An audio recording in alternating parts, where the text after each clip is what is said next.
జీవితం అంటే నిన్ను నువ్వు చూసుకోవటం కాదు,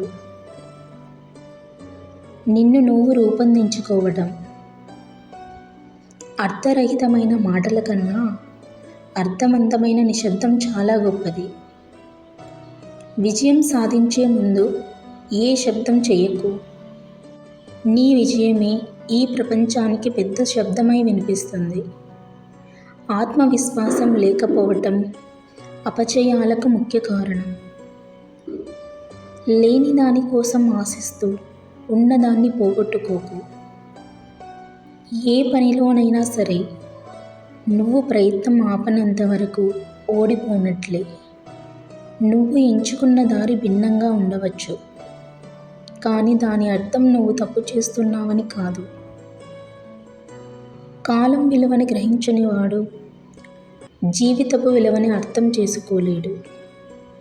ప్రశంసలకు ఎక్కువగా పొంగిపోతున్నారు అంటే విమర్శ నిన్ను తీవ్రంగా బాధపెట్టగలదని అర్థం.